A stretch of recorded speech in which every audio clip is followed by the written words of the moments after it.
Then we got taken prisoner, Mm-hmm. and that's when the hell started. After we was taken prisoner, then we had to march 4 abreast.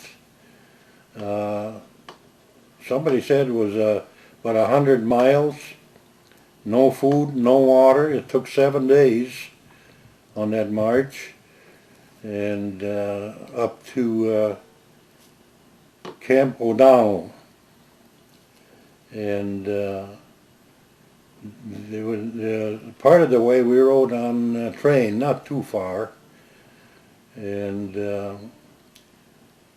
over there was around 40, 50 dead every morning.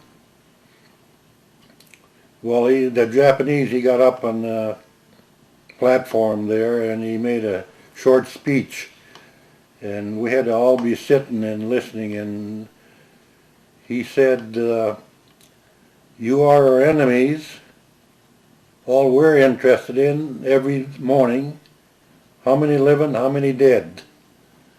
And that was it. And I don't know how long we stayed over there, probably a year or 2. Then we moved. They moved us to Camp Cabana de Chihuahua, and there I stayed until we were called for the roster at Manila, Bilibid prison, and they sorted us out there, and what I understand, there was 1,805 American prisoners. They put on this ship, was called the Erison Maru.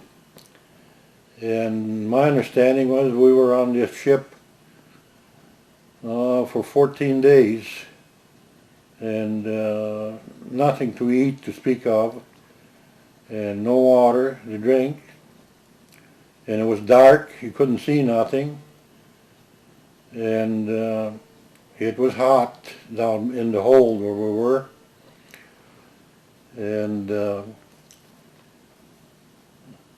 we were packed in shelves the way, about 3-foot shelves, and that's where I stayed, and until the torpedo hit, the American submarine torpedoed the ship because it wasn't marked. It should have had the Red Cross sign, but they didn't have it, put it on there. So, and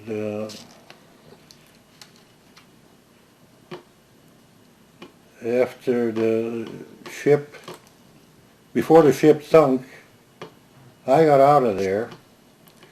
So somebody opened the hatch covers, and we've got some light down there, and then I got out of there, and there was no Japanese on this ship. The ship was sinking slowly. It was broke in half, and I headed for the Japanese kitchen, and I ate all the rice and fish I could hold, and I even ate up a whole canteen cup full of sugar. And I put a life preserver on, and it slid off the ship, and I see a lot of them, they swam up. We were in a convoy of 13 ships. That's what we were told. And they threw a rope apron over the side of the ship, and they rescued their own people, the Japanese. And a lot of Americans climbed up, and they used poles, and they poked them in the eyes and got them off of there. And I seen what was happening. I never even swam close to it. I swam off by myself, and this was all about 5 o'clock in the evening when this ship was torpedoed, and then it wasn't too long, it was dark, and I must have swam for about 5 hours, I figured, and moon was shining, and when the boat drifted over the path of the moon, and you could see down the water, and a guy was in this boat, and he happened to see me, and I seen him, and he hollered, "Swim for it." Well, I tried, and I got so close that we could touch fingers, and I had to give it up.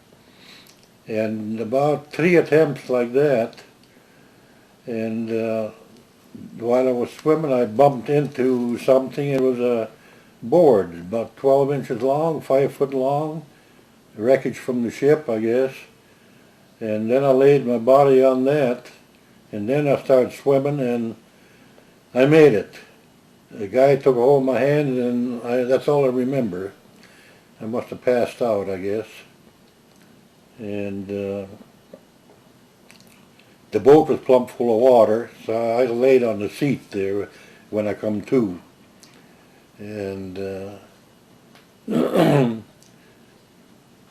so there was, by then there was 3 of us in this lifeboat. Somebody else got in there too. There was a guy from Baltimore, Maryland, Robert Overbeck. And then during the night, we heard something bumping against this boat, and that was the mast for that boat, about 25 foot long, I guess, 5 inches in diameter. It had a pulley on top where you put a rope through it, and that was the mast for that boat. And we pulled that in and laid that on the side, inside the boat. And pretty soon there was more bumps there. So there was a crate. So we pulled that in, and that was the sail for this boat. And next morning, we looked, there was 2 kegs, 2 4-gallon kegs floating alongside the boat. And that was the fresh water. So we had something to drink. You can't drink salt water. No. And then we heard some voices, but couldn't see nothing. Then all of a sudden, when it was windy and the waves were big, then we seen the couple guys on a raft that they had tied together, and they spotted us, and they hollered to hold the boat. And I told them that we can't hold the boat, we ain't got no oars. And so they started paddling with their hands and everything, and they made it to the boat. And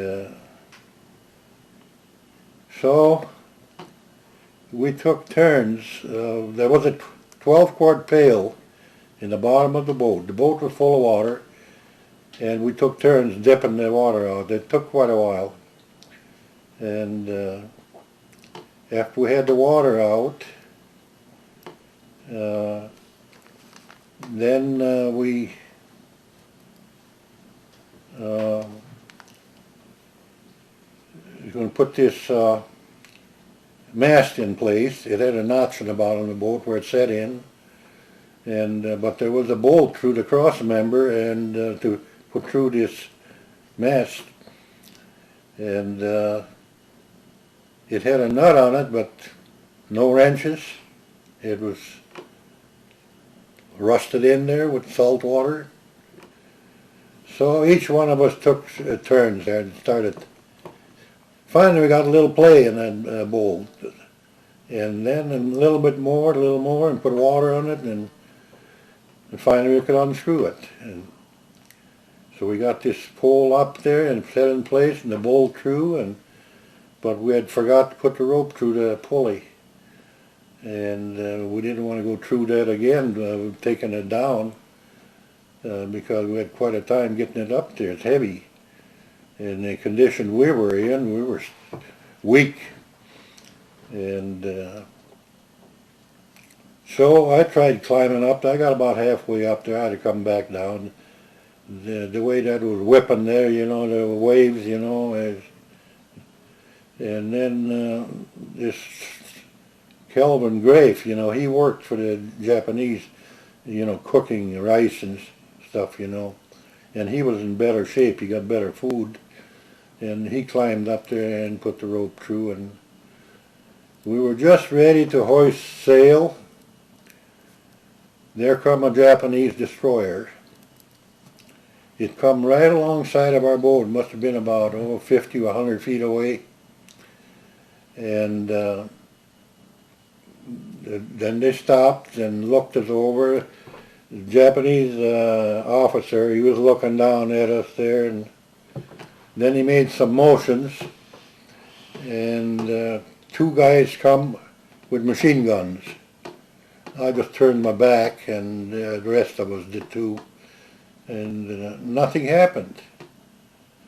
And so I turned over and looked, and he made some motions, and they left, and they took off. And when they were out of sight, like on the ocean, it looks like you're just going over the hill down there. When that was out of sight, then we hoisted sail. And just before the ship sunk, got torpedoed, the Japanese had told an American, in another day we will reach Formosa, which is Taiwan now, I guess. And so we knew just about where we were at, and we had to keep that course. We couldn't go this way. That would take us right into probably Manchuria. So we had the wind was blowing from the southeast, and we had to go kind of more straight west and keep that course. Mm-hmm. And so at night we would go according to the stars, and daytime according to the sun. And we didn't know where we were going to land or not. We figured China is pretty big, we'd land somewhere around China coast there. After 3 days and 3 nights, we spotted, we didn't know who they were. We probably figured they were Japanese. We spotted the boat, and we sailed right up to it alongside, and they were Chinese. There were 8 husky Chinese.